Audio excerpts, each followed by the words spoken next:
આજે અમે લગભગ દુનિયાના 40 દેશોમાં અલગ અલગ દેશોમાં આઈસ્ક્રીમ એક્સપોર્ટ કરીએ છીએ. એમાં અમેરિકામાં અમારું ઘણું જ સ્ટ્રોંગ ફૂટહોલ્ડ છે. અમેરિકામાં બી અમારી આ કસારા પ્રોડક્ટ બહુ જ પોપ્યુલર છે. અત્યારે અમારું ટોટલ એક્સપોર્ટ છે 500 કરોડનું અમારું એક્સપોર્ટ છે ટોટલ.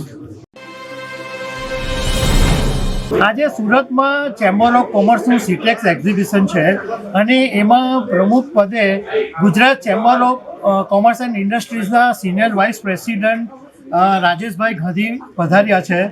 રાજેશભાઈની વધારે ઓળખ આપું તો વાડીલાલ ઇન્ડસ્ટ્રીઝે વાડીલાલ આઈસ્ક્રીમ કે જે બધા જ લોકો એમના ટેસ્ટ વિશે જાણે છે અને એક જમાનાનું લીડિંગ આઈસ્ક્રીમ કહેવાય છે, અત્યારે પણ છે. તો રાજેશભાઈ ગાંધી અમને મળ્યા છે, તો એમની સાથે આપણે ઘણી બધી વાતો શેર કરીશું. રાજેશભાઈ, ખબર છે .comમાં તમારું સ્વાગત છે. મારે એ સવાલ પૂછવો છે કે 1907 એટલે 119 વર્ષ વાડીલાલ ઇન્ડસ્ટ્રીઝને થયા અને કોઠીથી આઈસ્ક્રીમ ચાલુ કરેલું. તો એ કોઠીથી આઈસ્ક્રીમ ચાલુ કરેલું અને આજે આપ કયા લેવલ ઉપર પહોંચ્યા છો અને કેટલા ફેરફારો તમે જોયા? એ વખતે આઈસ્ક્રીમ વડે વેરી હાઈ લક્ઝરી, એટલે લોકોને ઘરમાં જાણે આમ 6-12 મહિને એકાદ વાર મળે તો એવો એક આઈસ્ક્રીમનો એક જમાનો હતો.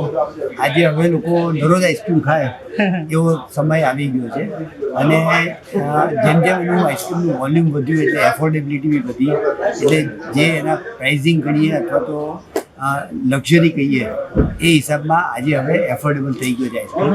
અને એક બહુ જ મોટો ચેન્જ જોવા મળ્યો છે. આખી ઇન્ડસ્ટ્રી, પહેલાં અમે બેન્કર પાસે પૈસા લેવા જઈએ તો લોકો કે આ ઇન્ડસ્ટ્રી છે કે શું છે, તમે કેવી રીતે ઇન્ડસ્ટ્રી ચલાવો છો? એટલે એ વખતે એ લોકો માનવા તૈયાર નહોતા કે આજે આ ઇન્ડસ્ટ્રી છે, પણ આજે હવે એને ઇન્ડસ્ટ્રી તરીકેનું સ્વરૂપ પડેલું છે. હજારો કરોડ રૂપિયાના હવે આ ઇન્ડસ્ટ્રીમાં ઇન્વેસ્ટમેન્ટ થાય છે અને એટલા મોટા મોટા પ્લાન્ટ બની રહ્યા છે કે જેનાથી ઇન્ડિયામાં એકલો નહીં પણ અહીંથી આઈસ્ક્રીમ એક્સપોર્ટ બી કરી શકે. રાજેશભાઈ, આખા દેશની અંદર સૌથી વધારે આઈસ્ક્રીમ ક્યાં ખવાય છે? ગુજરાતનું સ્થાન કેટલું છે? ગુજરાત સૌથી વધારે આઈસ્ક્રીમ ખાય છે અને અમદાવાદ અને સુરત એ બે બહુ મોટા સેન્ટર છે કે જેમાં આઈસ્ક્રીમ બહુ જ પ્રમાણમાં આખા કદાચ ઇન્ડિયાનું પર કેપિટલ હોય એના કરતાં અહીંના પર કેપિટલ વધારે અહીંયા ઘણી આ બે શહેરોમાં ખવાય છે. રાજેશભાઈ, હવે લોકો બહુ હેલ્થ કોન્શિયસ થયા છે અને લો સુગર, લો ફેટવાળા આઈસ્ક્રીમ માંગે છે, તો એ તરફ હવે આપણે ચેન્જ કર્યું છે કે લો સુગરવાળા પણ આઈસ્ક્રીમ મળે? એટલે આઈસ્ક્રીમમાં બી હવે ઘણા ચોઈસ મોટા થઈ ગયા છે. લો શુગર, લો કેલરી, ઘણા લોકોને લેક્ટોઝ ફ્રી હોય છે તો લેક્ટોઝ ફ્રી બી મળે છે. એટલે એવી બધી બહુ જ ચોઈસ હવે ઘણી મળવા માંડી છે. ઘણા લોકોને વેઇટ કોન્શિયસ હોય છે, કેલરી કોન્શિયસ હોય છે, તો એ બધાના ચોઈસ બી હવે આજની તારીખમાં બધી કંપનીઓ આઈસ્ક્રીમ માટે એવું કહેવાય કે ઉનાળાની સિઝનમાં લોકો સૌથી વધારે ખાય એટલે 3 મહિના આઈસ્ક્રીમ વધારે ખવાય અને બાકીના જે 9 મહિના છે એ કદાચ કમ્પેરેટિવલી ઓછું હોય. તો એ બધું બેલેન્સ કેવી રીતના થાય? અથવા બીજી કોઈ સિઝનમાં પણ આઈસ્ક્રીમ વધારે ખવાય છે? આઈસ્ક્રીમમાં ટિપિકલી સમરના 3-4 મહિના એકદમ હાઈ હોય છે, પછી ચોમાસું આવે એટલે થોડુંક સ્લો થાય છે અને પાછું સપ્ટેમ્બર ઓક્ટોબર અમે નોર્મલી સેકન્ડ સિઝન કહેતા હોઈએ છીએ અને વિન્ટર થોડો ડલ છે. એટલે આ જોવા જઈએ તો ઓલ ઓવર વર્લ્ડ આવો ટ્રેન્ડ છે કે જેમ ઉનાળો હોય ત્યારે સૌથી વધારે આઈસ્ક્રીમ ખવાય અને વિન્ટર આવે એટલે આઈસ્ક્રીમ ઘણો ઓછો થાય છે. એટલે આ સિઝનલ ઇન્ડસ્ટ્રી છે અને વર્લ્ડ વાઇડ આ ઇન્ડસ્ટ્રી આ રીતે જ છે અને અમે લોકો એવી એક્સેપ્ટ કરીએ કે ભાઈ આ ટ્રેન્ડ રહેવાનો છે. પણ છતાં બી હવે કન્ઝમ્પશન ઘણું વધવા માંડ્યું છે પહેલાં કરતાં બી. આજે પહેલાં લોકો આટલું આઈસ્ક્રીમ નહોતા કરતા જે હવે લોકો ખાવાનું છે. રાજેશભાઈ, અમે એવું સાંભળ્યું છે કે એક્સપોર્ટ માર્કેટમાં તમે સૌથી લીડિંગ પ્લેયર છો અને જે કન્ટ્રી ફૂડ એક્સપોર્ટ એટલે ડેરી પ્રોડક્ટ નહોતું સ્વીકારતું ત્યાં તમે માર્કેટની અંદર ઘૂસ્યા છો. તો અમેરિકા, યુરોપના માર્કેટની અંદર વાડીલાલે કેવી રીતે સ્થાન મેળવ્યું છે એ અમારે જાણવું છે. અમે શરૂઆતમાં આજથી 12-14 વર્ષ પહેલાં નાના પાયે આઈસ્ક્રીમ એક્સપોર્ટની ચાલુ કરી હતી.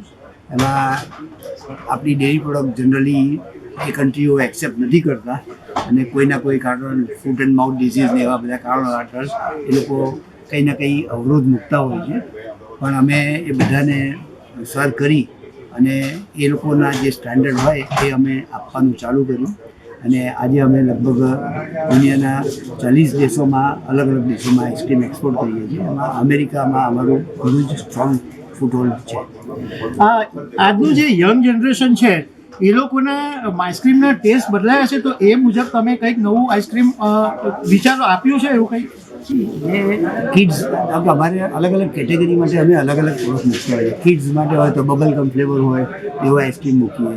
યુથ માટે હોય તો યુથ કેટેગરીના આઈસ્ક્રીમ મૂકતા હોઈએ. એટલે એવી કેટેગરીઓ પાડેલી છે કે ભાઈ યુથ માટે કયું એમને ગમે છે, કિડ્સને કયું ગમે છે, નોર્મલ જનરલ આપણા ફેમિલીવાળાને શું ગમે છે. એ રીતની અમારી બી પ્રોડક્ટો અમે ઓફરિંગ કરતા હોઈએ છીએ, એવું સેગમેન્ટ ધ્યાનમાં રાખીને. અને ઘણીવાર મેટ્રોમાં બી જુદી પ્રોડક્ટ હોય છે અને નોન મેટ્રોમાં બી જુદી પ્રોડક્ટ હોય છે, ગામડાઓમાં બી જુદી પ્રોડક્ટ હોય છે. એવું બધું અમારું અલગ અલગ ફોકસ અમે રાખીએ છીએ.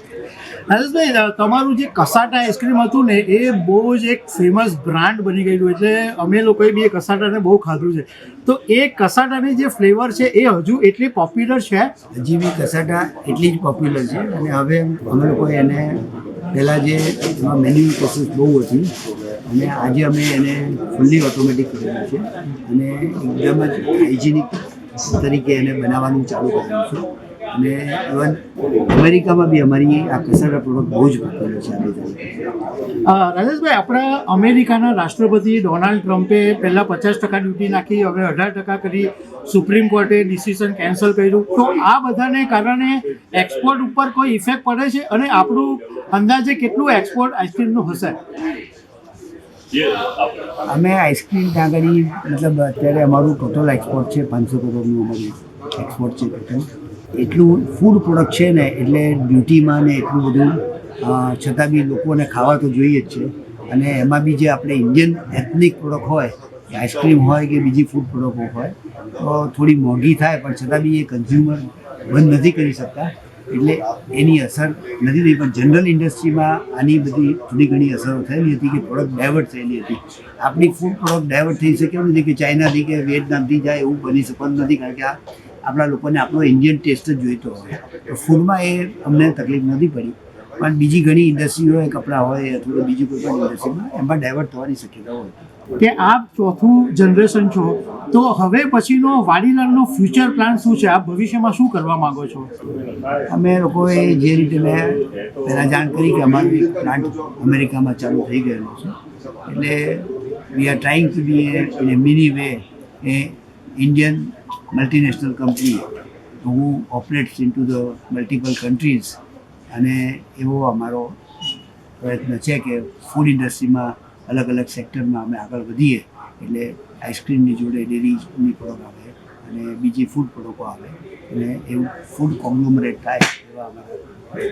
તમે લેબનોન ડાયમંડના બિઝનેસમાં પણ કંઈક વિચારી રહ્યા છો? અમે લોકો ખાલી એમાં ઇન્ડસ્ટ્રીયલ ગેસીસમાં છીએ અને અમે મિથેન ગેસ અને હાઇડ્રોજન અને બીજા ગેસ મિક્સચર સપ્લાય કરીએ છીએ લેબનોન ડાયમંડ ઇન્ડસ્ટ્રીને. અને લગભગ છેલ્લા વર્ષથી અમે વધારે જોરમાં પ્રયત્ન કરીએ છીએ કે ત્યાં આગળ વધારે ને વધારે ઇન્ડસ્ટ્રીયલ ગેસીસ આપી શકીએ.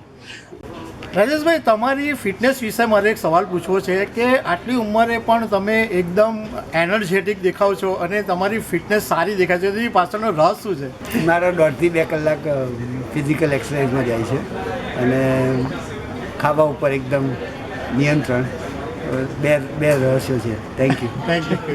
તો દર્શક મિત્રો, આ હતા રાજેશભાઈ ગાંધી, વાડીલાલ ઇન્ડસ્ટ્રીઝના પ્રમોટર.